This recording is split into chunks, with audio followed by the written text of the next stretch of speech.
It is pretty generally acknowledged that the Green Lantern movie starring Ryan Reynolds was awful.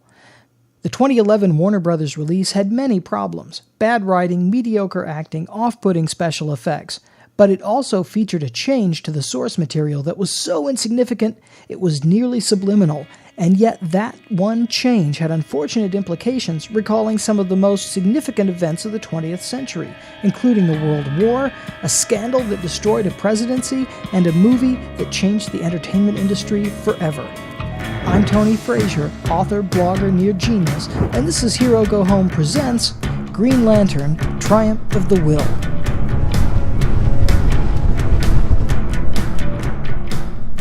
First off, a quick recap of just who Green Lantern is. Green Lantern first appeared in 1940 as Alan Scott, a man who died in a train derailment but was brought back to life and made into a superhero by the strange magical entity living inside the Green Lantern he was holding when he died. He made a ring from the metal of the lantern, which granted him the ability to basically do anything he could think of. His only weakness was wood, which meant you could spray him with machine gun fire all day long and he wouldn't get a scratch, but he was helpless against a wooden stake through the heart. A man who comes back from the dead, wears a black cape, and can only be killed by a wooden stake through the heart. Are we sure he came back as a hero? Anyway, the character got a science-fictional remake in 1959, with Green Lantern reimagined as a space policeman fighting evil with a ring granted to him by a race of benevolent aliens, similar to the premise of the classic Lensman novels by E. Doc Smith. The point is that the ring was always described in the comics as being controlled by the Lantern's willpower. But when they made that awful movie in 2011, they made one very specific and seemingly harmless change. Instead of using the term willpower, which I guess they thought sounded too much like a 1960s diet plan, they shortened the term to simply will. But I mean, that's nothing, right? And in an absolute sense, yes, it's nothing. It's just saying essentially the same thing in 1/3 of the time. But for people who've been paying attention to history in the 20th century, the term will has some unfortunate associations that the term willpower doesn't have. And the first of those associations is with a man who, like Green Lantern, has the initials GL. In 1972, 5 men were arrested for breaking into the Democratic National Committee's headquarters next door to the Watergate Hotel in Washington, D.C., which was not named after DC Comics, by the way. The subsequent investigation exposed deep levels of government corruption and eventually led to the downfall and resignation of President Richard M. Nixon. The mastermind behind the break-in was one G. Gordon Liddy, an ex-FBI agent who had begun working for the Committee to re-elect the President, also known as, and I am not making this up, Creep.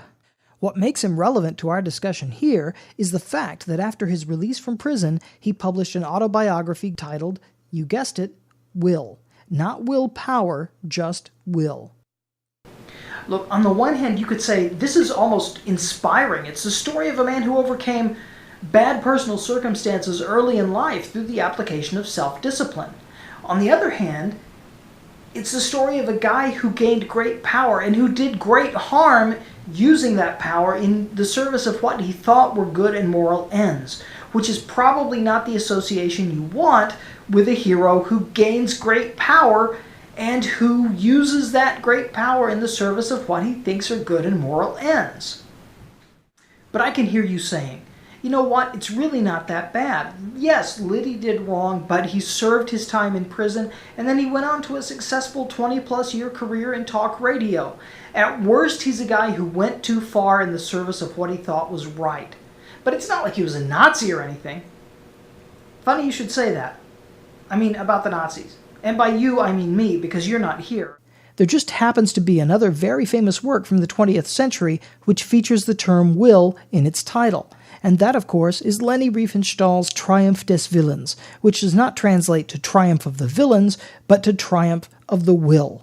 It is generally acknowledged as one of the greatest pieces of political propaganda ever made. It shares the distinction with Birth of a Nation, D.W. Griffith's silent film, which features the Ku Klux Klan as the heroes of the story, of being a film simultaneously revered for the influence it had on film technique, while also being despised for the ends to which that technique was used. Once again, if it's bad for your superhero film to bring up associations with a Watergate co-conspirator, it's even worse to have it bring up associations with Nazis.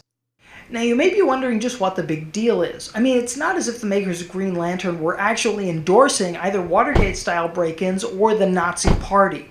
But I think knowing the history behind these things helps make the experience richer and deeper. You're not just engaging with the material on a surface level, but you understand the historical and cultural elements behind it.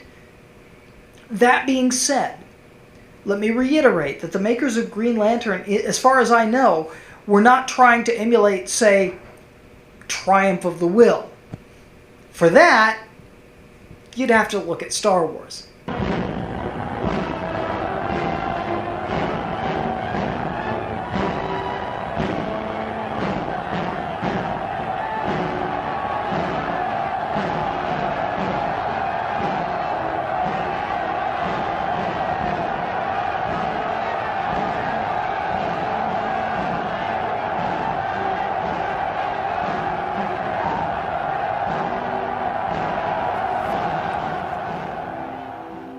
And that's it for me. I have a Patreon page open if you'd like to subscribe and support more videos like this in the future. If not, you can always like and subscribe, and if there's anything you'd like to see a video about, leave me a comment below. I'm Tony Frazier, and thanks for watching.